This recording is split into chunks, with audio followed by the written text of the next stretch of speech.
오늘 우리에게 주신 하나님의 말씀은 구약성경 창세기 4장입니다.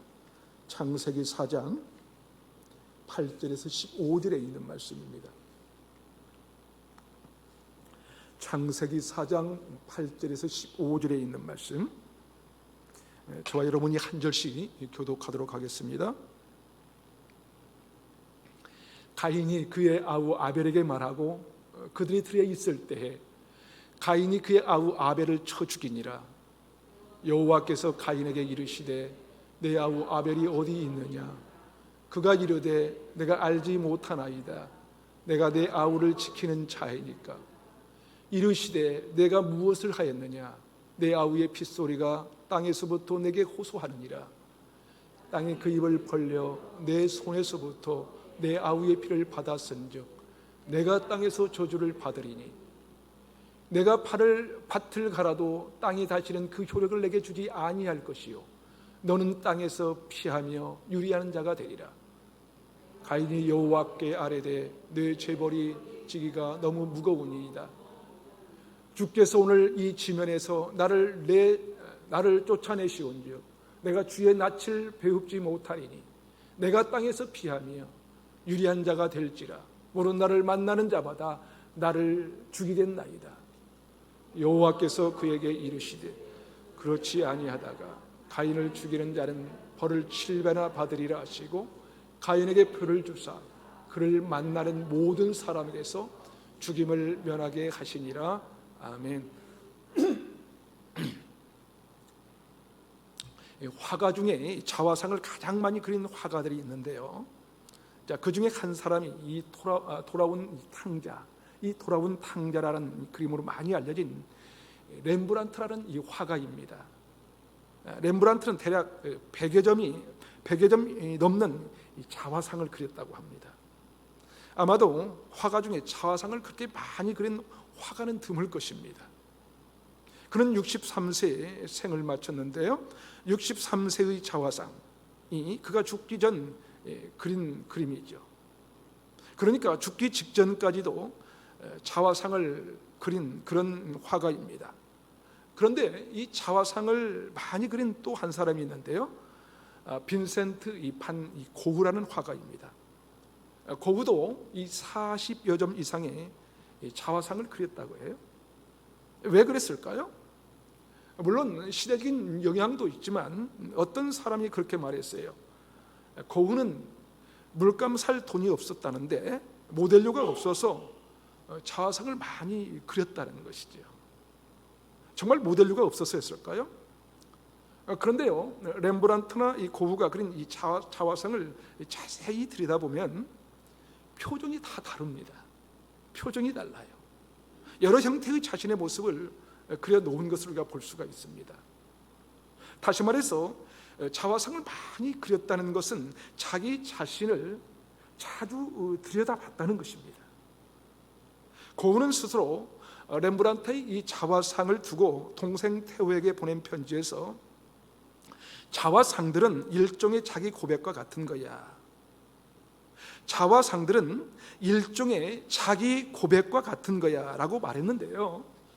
실제로 고흐의 자화상은 그의 그저 겉모습을 충실히 묘사하기 위해서가 아니라 내부에서 이 솟구치는 이 발작 같은 그 무엇, 다시 말해서 불안하고 이 고통스러운 이 자신의 정신 세계를 반영한 그림이었습니다.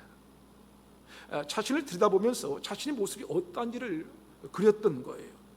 그러니까 이 자기 성찰과 자기 삶을 되돌아보는 그림인 것입니다. 또 윤종주 시인의 이 자화상이라는 시가 있는데요.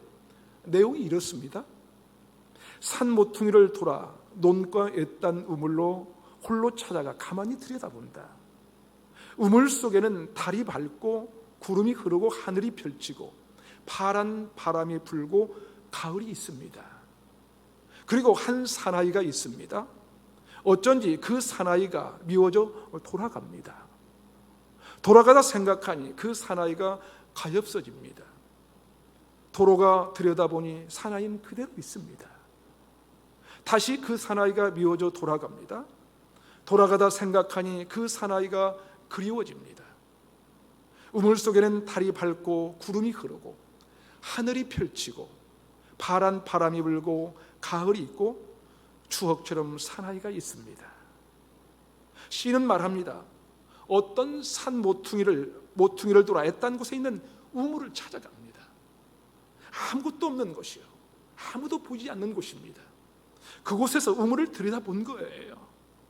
우물을 들여다보니까 누구 얼굴이 비출까요? 누구의 얼굴? 하늘도 비치고요, 달도 비치고, 그리고 자기 얼굴이 보인다는 거예요. 그런데 그 얼굴을 보니까 내가 이렇게밖에 살지 못했나 싶은 생각에 자기 자신이 미워지는 거예요. 자기 자신이 미워져서 더 이상 볼 수가 없는 거예요.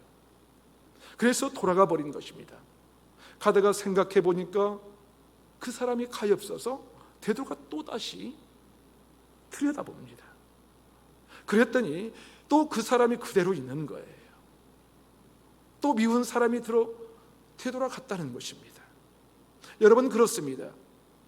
자신을 되돌아볼 줄 아는 사람은 내가 어떤 인물인지 아는 사람일 거예요. 윤동주 씨는 그의 참회록이라는 시에서 그렇게 쓰고 있습니다. 파란 녹이 낀 구리 거울 속에 내 얼굴이 남아있는 것은 어느 왕조의 유물이기에 이다지도 욕될까? 여러분, 녹이 낀 청동 거울에 비춰보면 자기 모습이 일그러져 보이겠지요. 그게 자기 모습이라는 거예요. 내가 그렇게 살아왔다는 것이지요. 그 시는 계속해서 이렇게 적고 있습니다. 나는 나의 참회글을 한 줄에 줄이자. 만 24년 1개월을 무슨 기쁨을 바라 살아왔던가. 윤동주 시인은 자기 얼굴만이 아니라 내면을 자꾸 들여다본 것이지요. 그런데 여러분, 오늘 우리가 읽는 본문에 가인의 실패가 무엇일까요? 가인의 실패는 자기 자신을 들여다보지 않은 것입니다. 나 자신을 들여다보지 않았어요. 내가 어떤 재물을 하나님께 드렸는지 돌아보지 않았다는 거예요. 내가 드린 것은 안 받아주시고 동상에 드린 것을 받아들인다는 것에만 관심이 있었던 것입니다. 다시 말해서 자기가 한 일에 대해서는 관심이 없었던 거예요. 거기에 반해 윤동주 씨는 어떠했습니까? 윤동주 씨는 누구도 모르는 애딴 곳에 갔대요. 애딴 곳에 있는 우물이 있었는데 우물을 들여다보니까 달이 비추고요, 푸른 하늘이 비추고 그런 거예요. 그런데 그런 것들은 누가 만든 것입니까? 하나님이 만드신 것 아닙니까? 하나님 만드신 그곳에 자기 모습이 보이는 거예요. 그런 우물 속에 자기만 맞다고 해도 될 텐데 푸른 하늘이 비쳐 보이고 달도 비치고 거기에 가을도 있다는 거예요. 그리고 하나님이 만드신 것들이 있는 그곳에 내 얼굴도 보인다는 것이죠. 그런데 가인은 어떠했습니까? 가인은 자기를 들여다보지 않은 것입니다. 우리 그리스도인들은요, 자신을 잘 들여다볼 줄 알아야 합니다. 잘 돌아보는 거예요. 자, 그렇다면 자신을 잘 들여다보려면 어떻게 하는 것일까? 그 방법이 오늘 본문에 나와 있는데요, 창세기 4장 9절을 함께 읽어보겠습니다. 4장 9절 시작. 여호와께서 가인에게 이르시되 내 아우 아벨이 어디 있느냐? 그가 이르되 내가 알지 못하나이다. 내가 내 아우를 지키는 자이니까. 여기에 보니까 하나님께서 가인에게 물으셨습니다. 뭐라고 물으셨나요? 뭐라고 물었어요? 네 아우 아벨이 어디 있느냐? 네 아우 아벨이 어디 있느냐 물으셨어요. 바로 그것입니다.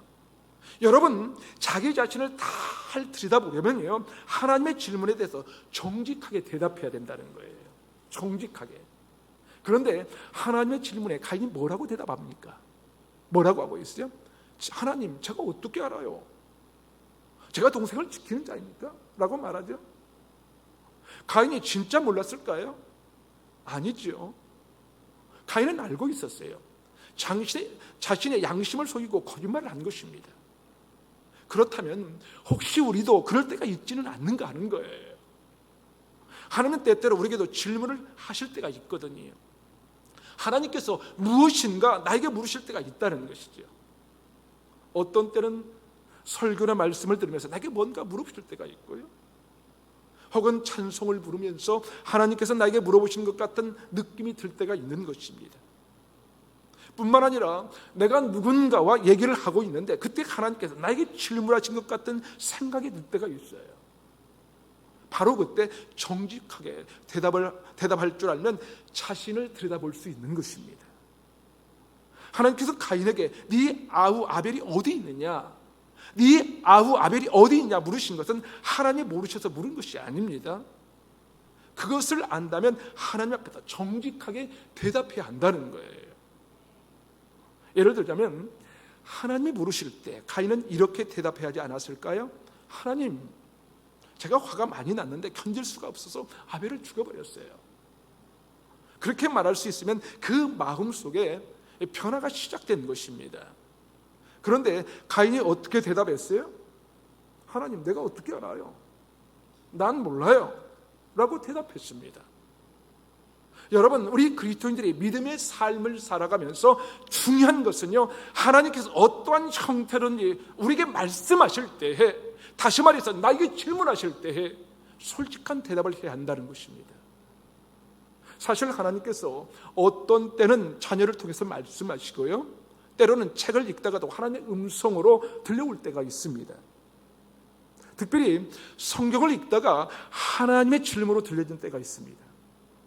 바로 그때 정직하게 대답해야 한다는 것입니다. 가인도 이렇게 대답했다면 좋았을 것입니다. 하나님, 제가 동생을 죽였어요. 왠지 미워서 죽이고 싶었어요. 그렇습니다. 그렇게 정직하게 대답할 때 자기 자신을 바로 들여다볼 수 있는 것입니다. 그리고 하나님 앞에 정직하게 대답하면 할수록 믿음의 여정은 바른 길로 나아가게 되는 것입니다. 그러기에 여러분, 어떤 형태로 하나님께서 우리에게 질문을 하시든지 그 질문에 정직하게 대답하시기를 바랍니다. 우리 자녀들이 어릴 때 보면 엉뚱하게 고집을 피울 때가 있지 않습니까?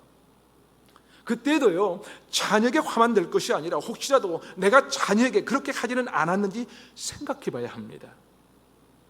부모로서 내가 원하는 것을 자녀에게 심어주고 고집했던 것이 그 자녀에게 나타나고 있는 것은 아닌지 돌아봐야 한다는 것입니다. 그렇게 자꾸 자신을 들여다볼 줄 알아야 한다는 것이지요. 그리고 어떤 질문에도 정직하게 대답해야 합니다. 그것이 우리 믿음의 사람들이 살아가는 믿음의 길인 것입니다. 한 걸음 더 나가서, 그렇다면 우리가 그렇게 정직한 대답을 할 때 어떤 유익이 있는 것일까요? 다시 말해서 우리가 자기 자신을 들여다봐야 하는 이유는 무엇일까요? 첫 번째로 겉과 속이 다른 맹점에서 벗어날 수 있습니다. 오늘 본문 8절을 함께 읽어보겠습니다. 시작. 8절 시작. 가인이 그의 아우 아벨에게 말하고 그들이 들에 있을 때 가인이 그의 아우 아벨을 쳐 죽이니라. 여기에서 가인이 그의 아우 아벨에게 말하고 라고 했는데 가인이 아우 아벨에게 뭘 말했을까요? 뭘 말했습니까?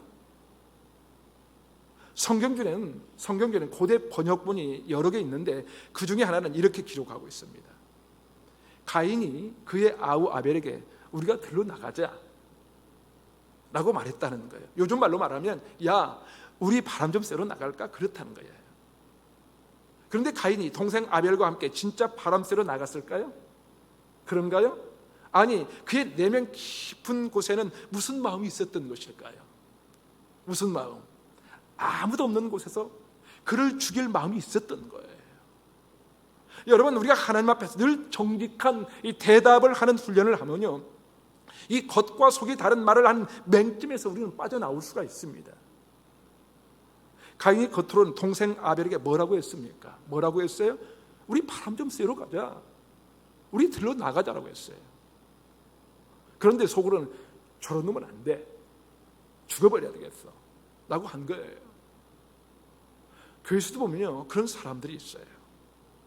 겉으로는 정말 잘 섬기는 것 같아요. 그런데 속이 달라요. 속이 달라. 그래서 잘 섬기다가도 뭔가 조금만 뒤틀면 돌변하는 것이죠. 여러분, 우리 신앙인들이 겉과 속이 다르지 않아야 한답니다. 겉과 속이 다른 말을 하지 않아야 합니다. 여러분, 겉과 속이 다른 행동을 하지 않아야 돼요. 그렇게 곁과 속이 같으려면 하나님 앞에서 어떻게든 자꾸 자기 자신을 자꾸 들여다봐야 한다는 거예요. 내가 무엇 때문에 그런 것인지, 내가 동생에게 들러 나가자고 말한 이유가 무엇인지, 그리고 들러 나가서 어떻게 말해보는 거예요. 이렇게 말해보는 거예요. 아벨, 동생, 내가 진짜 너한테 마음이 상했다. 마음이 상했어. 사실 마음 상할 일이 아닌데 하나님께서 네 재물은 받아주시면서 내 재물은 안 받아주니까 너한테 괜히 화가 나더라고. 그런 마음 가진 내가 미안하다. 참 미안하다. 내가 하나님께 더 좋은 예물을 드려야 할 텐데 어떻게 해야 하는지 나에게 좀 알려줄래? 여러분, 형이라면 그래야 되는 것 아닐까요?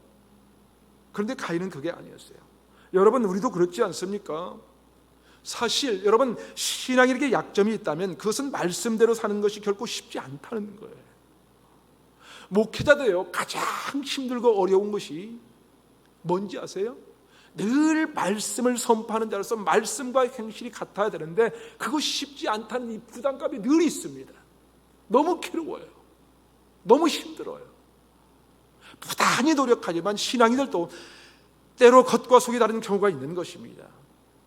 그런데 이것이 신앙인들만 그런 걸까요? 우리 신앙인들만 그래요? 어쩌면 대부분의 사람들이 이런 양과 감정이 있는 것입니다. 말은 들로 바람 쐬러 나가자 그랬는데 속으로는 죽이고 싶은 거예요. 죽이고 싶은 것이죠. 그런데 여러분, 하나님 앞에서 자기 자신을 잘 돌아보는 인생은 내가 하는 말과 마음의 생각이 같은 것입니다.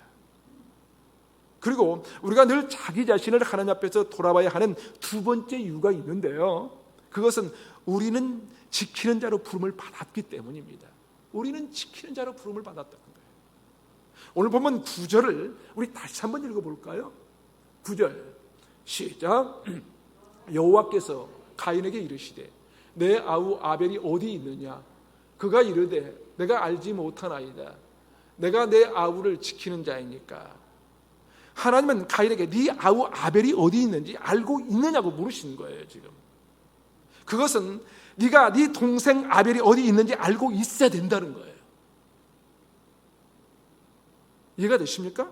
그런데 가인은 제가 왜 동생을 지켜야 하는 겁니까? 라고 대답합니다. 사랑하는 여러분, 우리 신앙인들, 믿음의 사람들은요, 우리에게 주어진 책무가 있습니다. 그것은 우리는 자기 자신만을 위해서 사는 인생이 아니라 다른 사람을 돌보며 살아야 한다는 것입니다. 말할 것도 없이 가족을 잘 돌아보며 살아야 하는 거예요. 그런데요, 가족을 내팽개치는 사람들이 의외로 많다는 사실입니다. 심지어 자식을 내팽개치고 말아요. 부모를 내팽개치는 경우는 허다합니다. 내 자식을 잘 키워야 한다는 이유로 부모를 아무렇지도 않게 내버려두고 포기하고 맙니다. 사랑하는 여러분, 우리는 나만이 아니라 다른 사람을 지키는 자로 부름받은 자들이라는 거예요. 그래서 우리는 질 수만 있다면 옆 사람의 짐을 나누어 주어야 된다는 것이죠. 조금씩이라도, 한 번이라도, 약간의 물질이라도, 아니면 따뜻한 말 한마디라도 해주는 거예요. 특별히 중보기도 해줄 수 있는 특권이 우리에게 있지 않습니까? 중보기도. 그것보다 더 좋은 것은 없는 것이죠. 기도로서 서로의 짐을 나눠 짓는 거예요. 기도로서. 왜냐하면 사람들을 지켜야 하는 것이 우리의 책무이기 때문에 그렇습니다. 우리의 책무. 우리는 지키는 자로 부름받은 자들이기 때문에 그래요. 믿음의 여정을 걷는 사람들은요, 나만 위해 살지 않아요. 우리만 살지 않아요. 우리 교회만 잘 되면 되는 것이 아니에요. 저와 여러분만 여기 와서 예배드리고 복받고 살자는 것이 아니에요, 여러분. 제가 우리 루야교회를 설립할 때 하나님께서 주신 교회 설립 모토가 뭔지 아십니까? 행동하는 사랑, 살리는 교회, 살리는 교회. 우리 루야교회는 행동하는 사람, 이 살리는 교회가 되기를 소원하고 있습니다. 아직은 부족하지만 우리가 하나님께 받은 사랑을 나누고 전하면서 사람을 살리고 영혼을 살리고 가정을 살려야 하지 않겠습니까? 그리고 우리가 속한 이 사회를 살리는 거예요. 더 나아가 이 나라를 살려야 됩니다. 그렇게 하나님 나라의 지경이 넓혀지기를 간절히 소망하는 것입니다. 그러면 먼저 우리가 살아야 하지 않겠습니까? 우리가 살아야 돼. 우리가 내면에 마음의 평강이 있어야 됩니다. 여유가 있어야 됩니다. 무엇보다도 주의 그 사랑을 가진 따뜻한 마음도 있어야 돼. 그래서 나 혼자만이 아니라 다른 사람을 지키는 책무를 감당해야 된다는 것입니다. 그렇게 교회를 살리고 세상을 살리는 이 공동체가 되어야 한다는 것이지요. 세 번째로 우리가 하나님 앞에서 자신을 들여다봐야 하는 이유는 무엇일까요? 오늘 성경은 우리에게 이런 얘기를 합니다. 창세기 4장 11절부터 14절을 읽어보겠습니다. 11절부터 시작. 땅이 그 입을 벌려 내 손에서부터 내 아우의 피를 받았은즉 내가 땅에서 저주를 받으리니 내가 밭을 갈아도 땅이 다시는 그 효력을 내게 주지 아니할 것이요 너는 땅에서 피하며 유리한 자가 되리라. 가인이 여호와께 아뢰되 내 죄벌이 지기가 너무 무거우니이다. 주께서 오늘 이 지면에서 나를 쫓아내시온즉 내가 주의 낯을 배웁지 못하리니 내가 땅에서 피하며 유리한 자가 될지라. 무릇 나를 만나는 자마다 나를 죽이겠나이다. 여러분 무슨 말입니까 이게? 무슨 말이에요? 동생에 대하여 전혀 책임을 지지 않는 가인에게 하나님이 말씀합니다. 너는 이제부터 저주받는 인생이 될 거야. 저주받는 인생이 된다는 거예요. 네가 아무리 수고해도 땅이 열매를 너에게 주지 않을 것이다. 그리고 너는 사람에게 피하는 인생, 유리하는 인생이 될 거야 라고 말씀하고 있는 것입니다.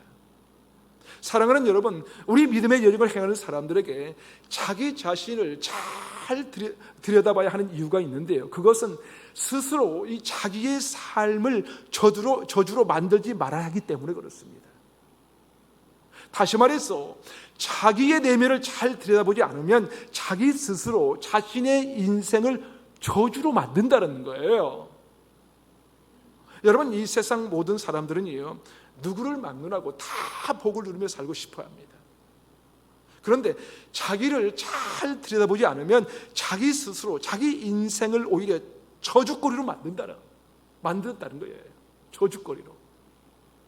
가인이 그랬어요. 가인에게는 어떤 저주가 내려졌습니까? 열심히 땀을 흘렸는데 땅이 소산을 내지 않아요. 열매를 내지 않아요. 남들이 나를 볼 때마다 나를 죽이려고 해요. 늘 도망다니는 인생이 되고 말았어요.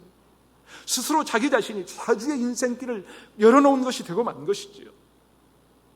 여러분, 우리 예수 믿는 사람들은요, 자신의 내면을 잘 들여다볼수록 어떤 일이 벌어지냐면요, 내 삶, 내 인생의 여정을, 믿음의 여정을 복된 길로 만드는 것입니다.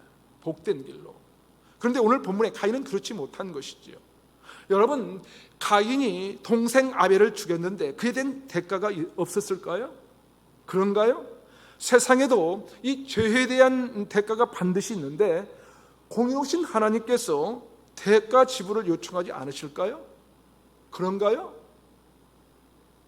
그러게 우리가 하나님 앞에서 늘 자신을 들여다봐야 한다는 거예요. 자신을 들여다본다. 그런데 오늘 가인은 어떻게 했습니까?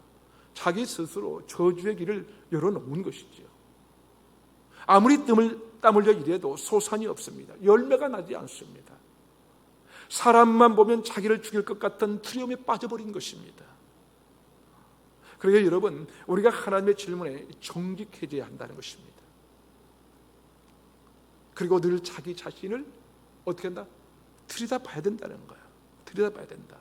그렇게 행할 때 그것이 복이 될 뿐만 아니라 복의 근원이 된다는 것입니다.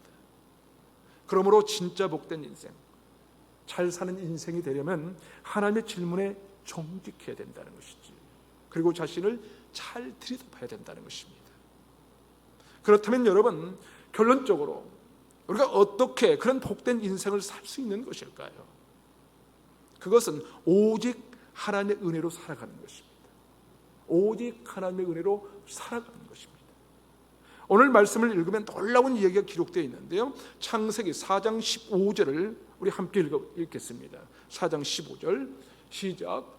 여호와께서 그에게 이르시되 그렇지 아니하다. 가인을 죽이는 자는 벌을 7배나 받으리라 하시고 가인에게 표를 주사 그를 만나는 모든 사람에게서 죽임을 면하게 하시니리. 여러분, 우리 하나님은 은혜가 풍성한 분이십니다. 믿으십니까? 믿으십니까? 가인이 아벨을 죽이고 난 다음에 받게 될 저주는 참으로 컸어요. 너무너무 컸습니다. 그런데요, 그런 악한 가인이 하나님 앞에서 뭐라고 한지 아십니까? 성경에 기록은 안 되었지만 그렇게 말하지 않았을까요? 이렇게 상상을 해봅니다. 하나님, 나에게 이렇게 심하게 하시다니요. 너무 심합니다. 어찌 저에게 이런 저주를 주십니까? 못 견디겠어요. 너무 심한 것 아니에요? 라고 했던 것 같아요. 그랬더니 하나님께서 뭐라고 하시냐면요, 아니야, 내가 너를 지켜줄 거야. 걱정하지 마 라고 말씀하십니다. 여러분, 이해가 되십니까? 이해가 되세요? 화가 난다고 동생을 죽인 그 악한 가인에게 걱정하지 말라는 거예요. 내가 너를 지켜주겠다는 것입니다. 여러분, 이런 것을 우리는 하나님의 은혜라고 하는 것입니다. 하나님의 은혜. 더구나 구약시대의 모세의 율법에는요, 이는 이로, 눈은 눈으로, 생명은 생명으로 나와 있습니다. 그렇다면 가인은 어떻게 돼야 마땅한 겁니까? 어떻게 돼야 돼요? 어떻게?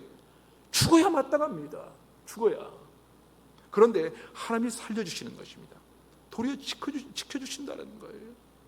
아니, 너를 죽이는 자를 벌을 7배나 받을 것이라고 합니다. 그것만이 아닙니다. 가인, 뭐라고 해요? 너에게 표를 줄 테니까 그걸 가지고 있어. 네가 만나는 사람들에게 그걸 보여주면 아무도 너를 죽이지 못할 거야. 하나님은 가인을 도리어 보호해 주신다고 약속하시는 것입니다. 그렇습니다. 여러분, 우리가 평생도록 믿음의 여정을 가는 동안 반드시 기억해야 할 것이 그거예요. 하나님은 은혜가 풍성한 분이라는 사실입니다. 은혜가 풍성한 하나님. 우리가 때로 실수할 수 있습니다. 아니, 잘못할 수도 있어요. 어찌 우리가 완벽할 수가 있겠습니까? 그래서 하나님의 질문에 대해 정직해지고 자신을 잘 들여다보면 하나님께 놀라운 큰 은혜를 주시는 것입니다.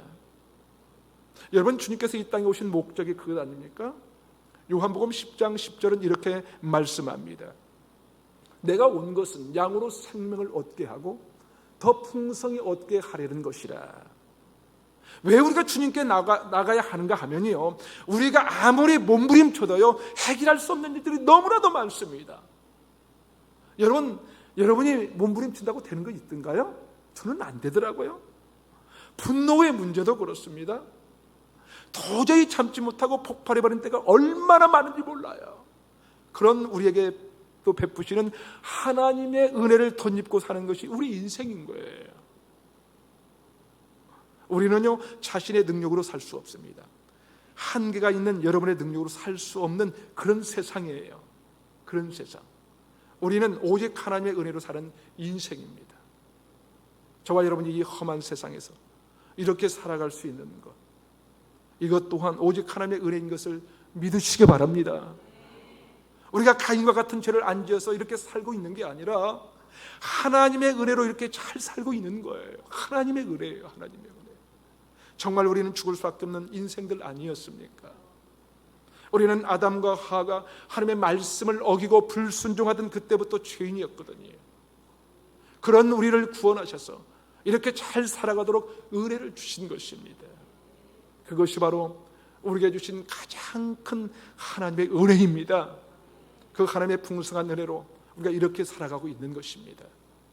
그렇게 사랑하는 여러분, 우리가 또 한 주간을 살아갈 동안 실패하는 일이 있을 수도 있어요. 좌절하는 일이 있을 수 있습니다. 장벽이 있을 수 있습니다. 그때 하나님께서 혹시 여러분에게 여러 채널을 통해서 질문하신다면 정직하게 대답하시기 바랍니다. 그리고 자기 자신을 잘 들여다보십시오. 그러면 하나님께서 더 큰 은혜를 부어주실 것입니다. 그 풍성한 하나님의 은혜를 날마다 순간마다 누리며 사시기를 바랍니다. 특별히 우리를 구원하신 그 크신 하나님의 은혜로 저와 여러분을 통하여 복을 유통하며 삽시다. 복의 유통자가 됩시다. 그렇게 놀라우신 하나님의 은혜로 살아갈 때 저와 여러분을 통하여 가족을 살리고 세상을 살리는 또 한 주간 되시기를 주님의 이름으로 축원합니다. 아멘.